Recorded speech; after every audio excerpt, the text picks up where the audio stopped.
Welcome my students, bertemu kembali dengan Ibu Suci dalam mata kuliah Teknik Analisa Tanah dan Tanaman Part 6. Tema kita kali ini adalah teknik pengambilan contoh tanaman. Ketentuan dalam pengambilan sampel daun untuk analisa tanaman atau serapan hara. Nah, analisa tanaman itu biasanya dilakukan pada daun. Pengambilan sampel daun itu berbeda-beda tergantung dari jenis tanamannya. Kemudian dilakukan pada saat tanaman mengalami fase vegetatif maksimum atau fase sedang mau berbunga. Nah, dilakukan pada waktu yang sama, pengambilan sampelnya secara bersamaan. Selanjutnya, tujuan analisis hara pada daun. Nah, pada fase vegetatif itu tujuannya adalah untuk mengetahui status unsur hara yang berhubungan dengan pertumbuhan dan hasil. Tapi apabila kita mengambil daun pada fase generatif untuk dianalisis, biasanya tujuannya adalah untuk mengetahui kualitas hasil.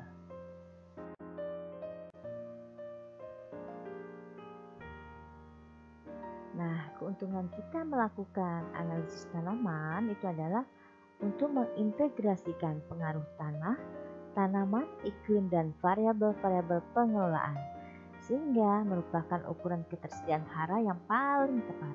Sementara kerugiannya, pada saat diperoleh hasil analisis yang menunjukkan adanya masalah nutrisi, misal defisiensi, sudah terlambat untuk mengoreksi masalah tersebut sepenuhnya untuk masa pertanaman yang bersangkutan.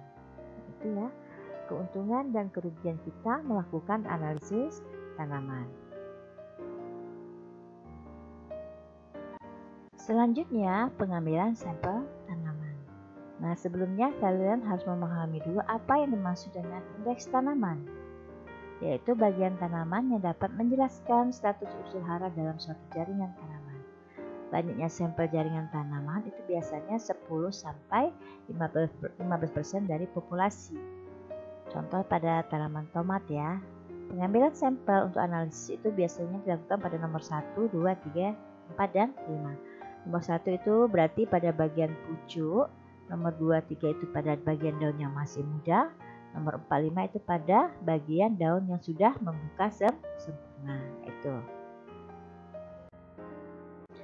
Bagaimana cara penentuan tanaman untuk dianalisis? Nah, itu tergantung homogenitas keadaan pertumbuhan tanaman. Kita perhatikan dulu umur tanaman itu harus sama, kurang lebih sama. Kemudian variasi kesuburan lahan itu juga sama. Ketinggian tempat atau topografi, apakah dia landai atau ada kemiringan, itu juga pada satu area yang sama. Nah, sistem pengolahannya apakah menggunakan cangkul atau menggunakan baja, itu juga harus sama. Nah, kalau sudah semua perlakuan ini dilakukan, berarti sudah homogenitas dan sampel bisa diambil dan mendapatkan hasil yang tepat. Selanjutnya, faktor-faktor yang mempengaruhi keragaman contoh atau sampel itu adalah pertama umur tanaman. Tadi sudah dibilang di awal bahwa umur tanaman itu harus sama, kalau tidak dia pasti akan berbeda sampelnya. Itu juga dengan jenis atau varietas, itu harus sama. Nggak boleh yang satu A dan yang satu B, baru kita ambil contohnya, nggak bisa. Itu pasti hasilnya juga berbeda. Nah, waktu saat contoh diambil, itu kan sudah harus ditetapkan apakah pengambilannya pada waktu pagi, jam 8, atau sore jam 4. Nah, itu harus serentak, nggak boleh hari ini dilakukan, disambung besok. Itu pasti hasilnya sudah berbeda. Nah, itu dapat mempengaruhi keragaman hasil analisis. Kemudian jumlah tanaman sampel, pengambilan sampel di lapangan itu harus sama jumlah tanamannya.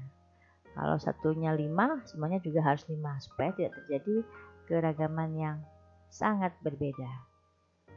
Nah, itu bisa dilihat ya, contohnya pada gambar ada tanaman jagung yang ditanami di lahan yang basah tapi yang satunya kering. Nah, ini tidak bisa diambil sampelnya.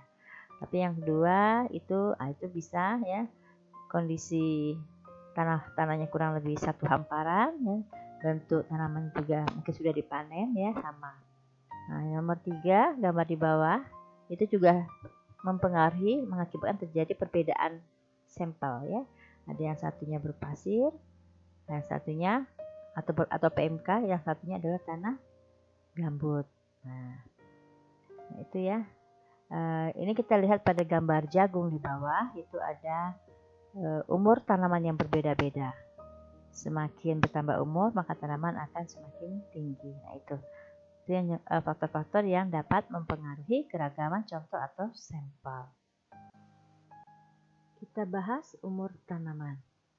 Setiap fase pertumbuhan itu memiliki status unsur hara yang berbeda-beda. Contohnya, pada awal pertumbuhan vegetatif, biasanya status unsur hara itu dalam jaringan tanaman digunakan sebagai penyusun jaringan tanaman dan pembentukan bagian tubuh tanaman.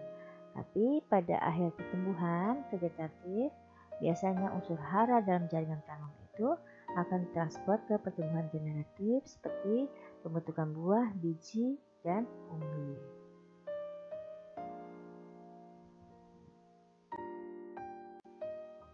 Selanjutnya adalah analisa daun. Status hara jaringan tanaman itu biasanya merupakan gambaran status hara dari dalam tanah.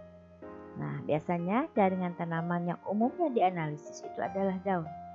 Itu karena ada beberapa hal ya. Yang pertama, karena daun merupakan tempat terjadinya proses fotosintesis dan metabolisme lain yang sangat aktif. Kedua, tempat penyimpanan karbohidrat dan mineral.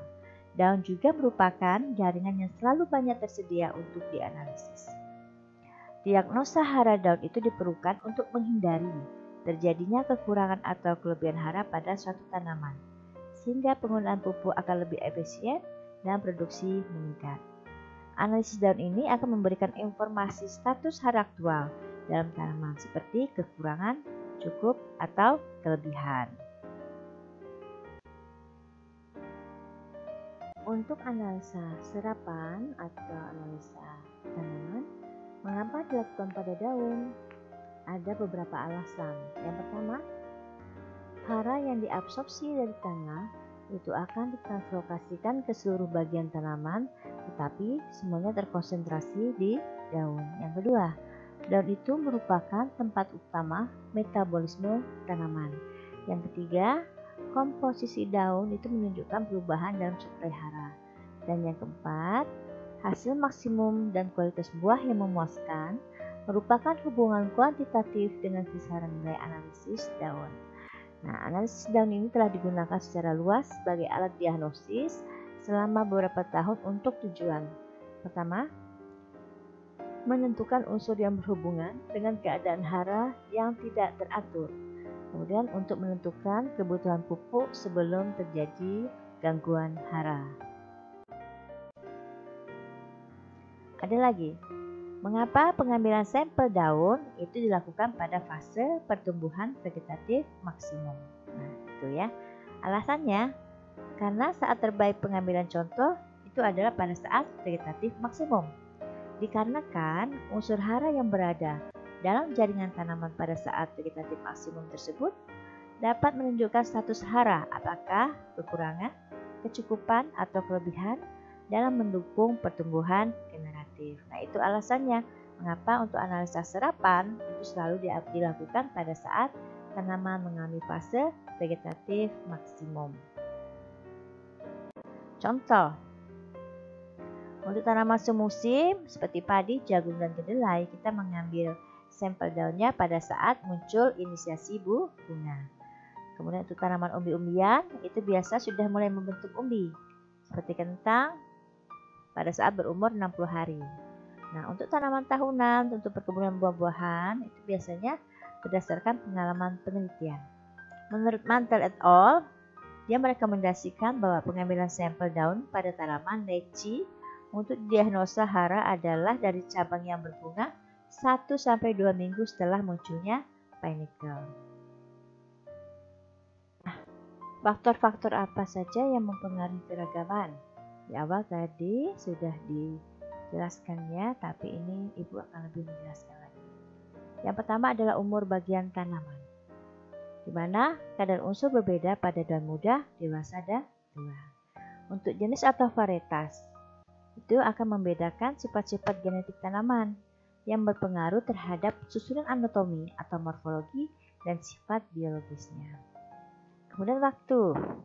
Variasi waktu harian seperti pagi, siang, sore, dan malam itu akan mempengaruhi aktivitas metabolisme tanaman yang melibatkan unsur hara sehingga statusnya berubah sesuai waktu.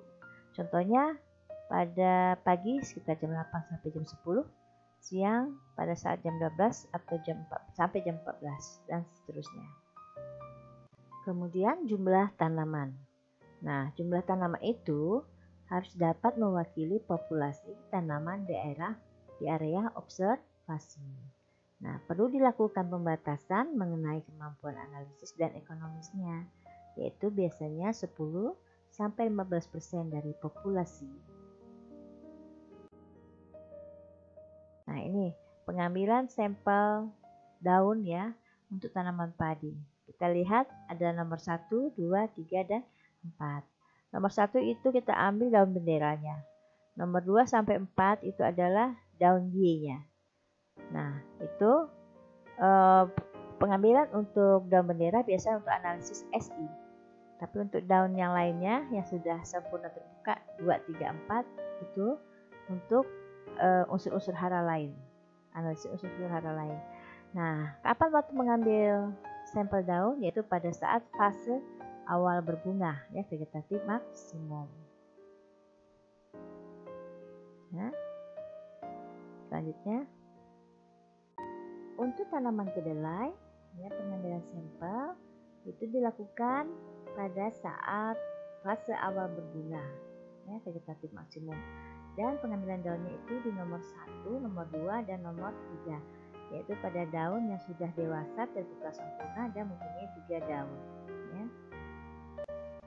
Kacang tanah biasanya pengambilan daunnya itu dilakukan pada nomor 1 dan 2, yaitu pada saat daun dewasa dan telah terbuka sempurna. Nah, waktu pengambilannya sama, yaitu pada saat vegetatif maksimum atau pada fase awal berbunga.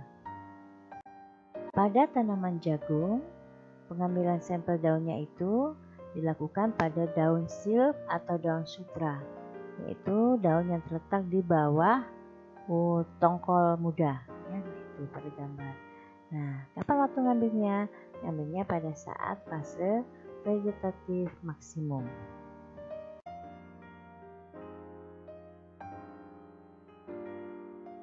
Pada tanaman tebu, pengambilan sampelnya dilakukan pada daun nomor 1, 2, dan 3.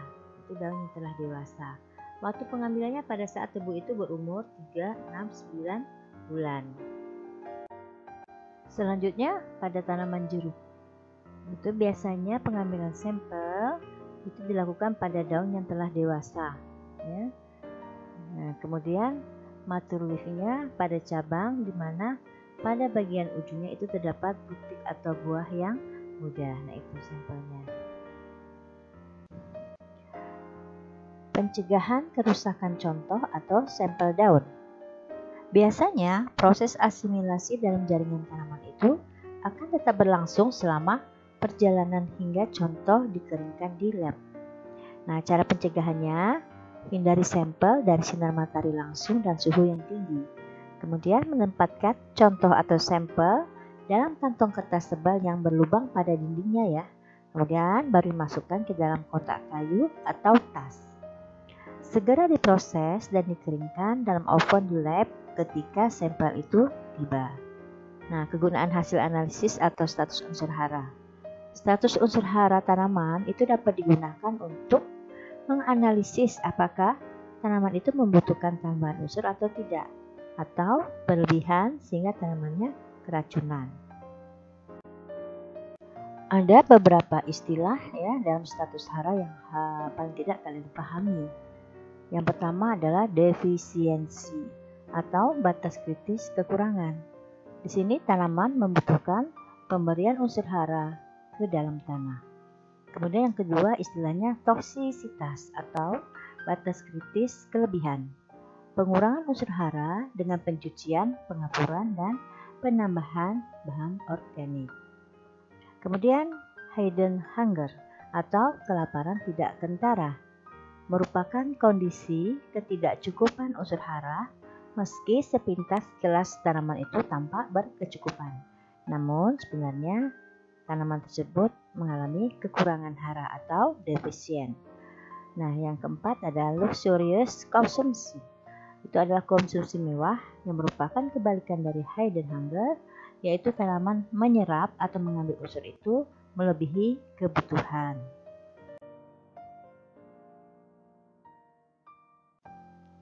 Sumber materi ibu diantaranya adalah dari Hanita Desi, analisis daun untuk membangun rekomendasi pemupukan pada tanaman buah BPTP Jambi.